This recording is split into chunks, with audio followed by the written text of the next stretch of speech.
It sounds exciting, even empowering.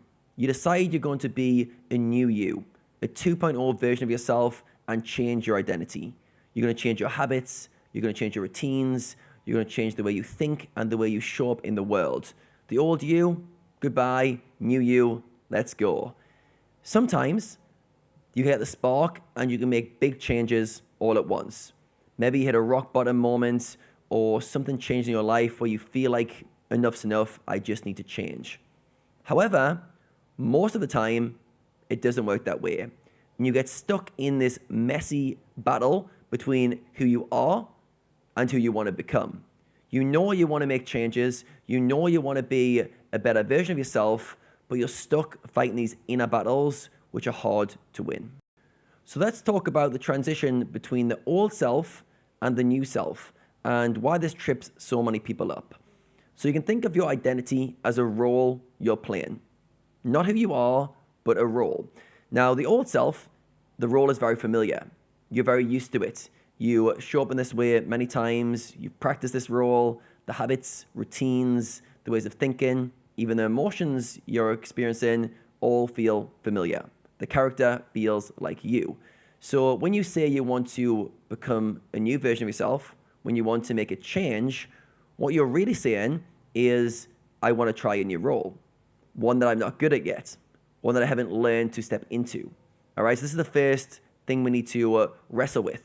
The more attached we feel to our identity, to our current self, the harder it is to become a new self or a new identity because we don't want to give up what we're attached to. All right, that's it's deep and we'll go more into that. But the first thing to understand is identity as a role. So with this, the old role is very familiar, it's very automatic, and it's deeply conditioned. It's how we've showed up for a long time, maybe 10 years, maybe 20 years, maybe longer than we care to think. But the old self, our old way of showing up is often very deeply rooted. The new self is very unfamiliar. Maybe we got motivated one day and decided who we want to be. It takes effort to step into that new role, and it is barely formed. It's more of an idea, a concept, something you're trying to step into. All right, so first of all, we've got this conflict between a deeply conditioned, familiar self that takes no effort and an unfamiliar self that takes a lot of effort and is barely formed. All right, so we've got these two things going head to head, and we assume that we're just going to be able to become a new identity and let go of the old one, like getting rid of the trash or buying a new t-shirt. You decide, okay, this t-shirt's nice, get rid of the old one, and I will buy the new one. Unfortunately, it doesn't work that way. And when you try to make changes, you realize that letting go of the old comes with challenges. So the old self can be thought of as the path of least resistance. It's what we default to. It's what we show up as and run on autopilot. And for the new self to show up, it requires conscious effort. It requires energy. So when you feel motivated, when you feel energized, you can often show up as your new self. You can start a new habit. You can start a new routine. You can start a new thought pattern, new behavior, and you can override the default. All right. So in these moments, we can use energy, we can use motivation to show up as the new self. So you have days and weeks where you feel like, yes, I am making progress. And other days when energy drops, when motivation drops, the old self comes rushing back in because you fall back to that default. So the first thing to understand is this constant battle between a new self that's trying to emerge and an old self that's trying to stick to its old patterns. So then we look at change itself, the river of change. It's supposed to feel uncomfortable. It's supposed to be uncomfortable because on many levels, we're trying to make physiological and psychological changes. From a physical point of view, we're often trying to change patterns, behaviors, and the body resists what's unfamiliar. The nervous system interprets new behaviors as a threat to the self. All right, so we start to see when we're making changes, it's going to feel uncomfortable. It's supposed to feel uncomfortable. In our very motivated states, high energy, we can just think, change is exciting. But when we actually get into the day-to-day trying to make changes, I'm sure you've tried many of them, it's tough. We're fighting these old patterns, these old behaviors. Then the mind gets very active. It throws up little thought patterns, which are often conditioned from the old self. this won't work. I told you this wasn't going to work. We always do this. Why are you faking it? This isn't how you are. You've never been like this. All these little narratives, which are the old self trying to stay in control and trying to tell you why you can't make changes. Even if you're unhappy, and you don't feel good in your life, it's still familiar. And sometimes familiar feels more safe than the unknown of trying to step into something new. All right, so we're stuck in this familiar cycle of wanting to make changes and struggling most of the time. So here's the cycle I see play out many times myself and also in a lot of people I work with. It starts something like this. You decide on a goal you want to achieve and you're really excited and you want to make some changes, some big changes. Maybe it's the start of a new year. You're like, right, new me, new habits, new routines, new ways of showing up. You've read some self-help books, you've watched some motivational videos, and you are ready. This time it's going to be different. You've made the plans and you're ready to execute. Over the coming days, over the coming weeks, you make progress. Motivation's high and you're like, yes, look at me go. I am crushing it. I'm on path. This is it. I am not going back this time. Then, as time goes by, a few cracks start to show. Motivation starts to lower a little bit. And before you know it, some of the old patterns start to creep in. You start to skip that workout. You snooze that alarm. You miss that study session that you had been doing. And all of a sudden, step by step, you start losing that kind of motivation and drive that you are on track to become the new self. And then you start to think to yourself, here we go again, back to my old routines, back to my old patterns. This always happens. And you feel like you're back to square one. You feel like you made some changes and then you reverted back to this unchangeable old self, which can't be beaten. So what's happened here? Why does this pattern feel familiar? Why does this happen with our exercise routines? Why does it happen with our work projects? Why is it happening with our personal lives? Why do we constantly try to make changes? We want to make changes on many levels, but we can't. So to understand this, we need to understand the pull of the old self. So I like to think of two characters. The old self is the familiar character, the one that feels like you, that's got the habits and routines.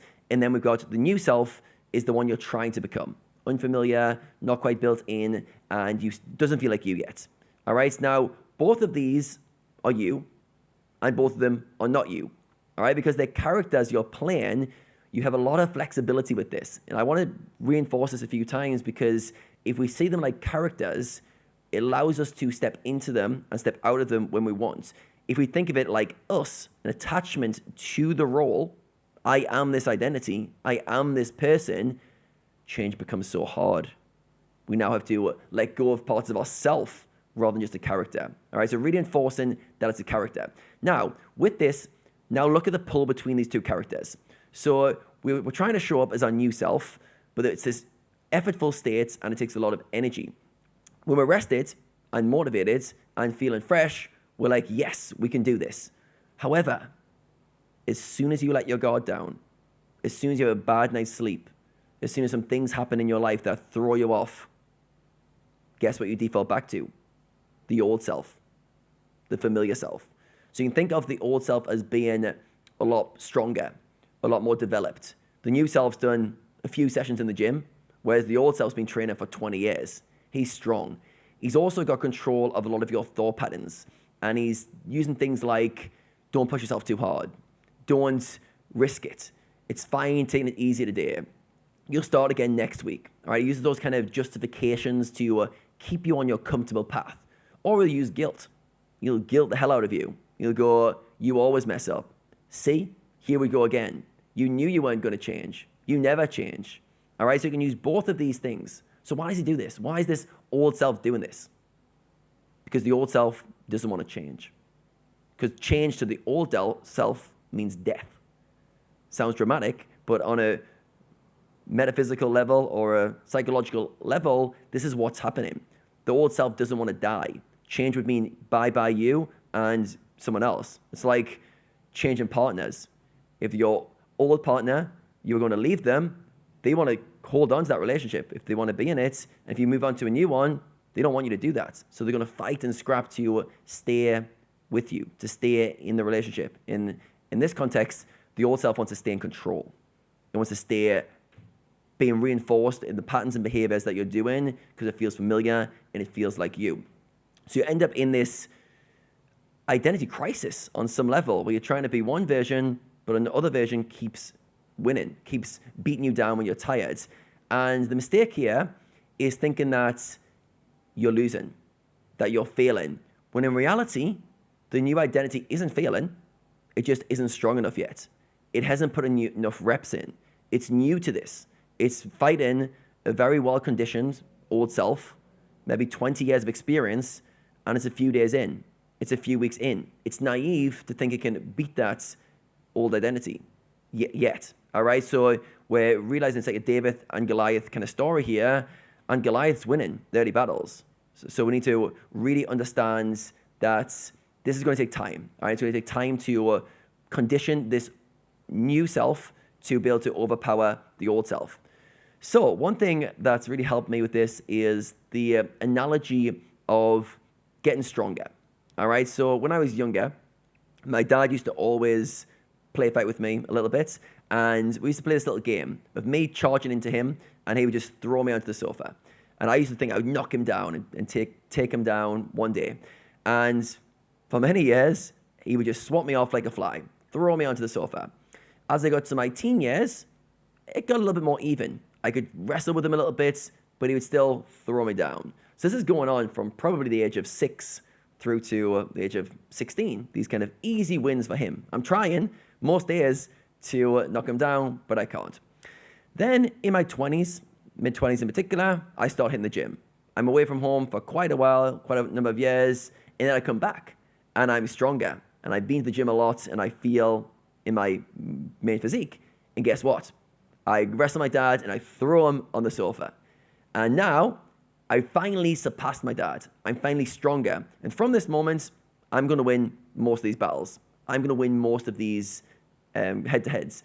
So what's happened in terms of looking at that as an analogy, I was very weak growing up. My dad was very strong, very developed. As I got older, I started to strengthen my character, strengthen myself to the point where I overtook my dad. And I was stronger than him, and I was going to hopefully be able to continue to stay stronger than him if I don't get injured.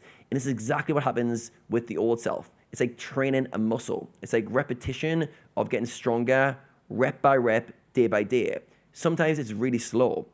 The progress takes a long time, and you get dragged back into the old self, or the old self wins the battles.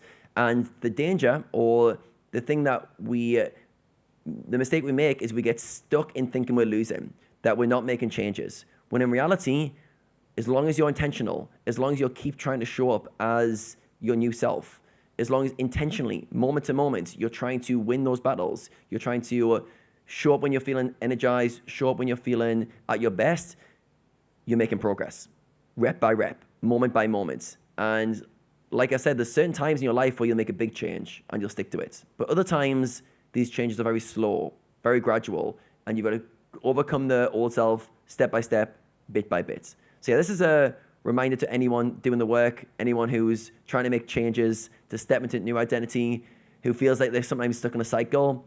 Don't worry. Don't create the narrative of the old self winning, that you can't do this.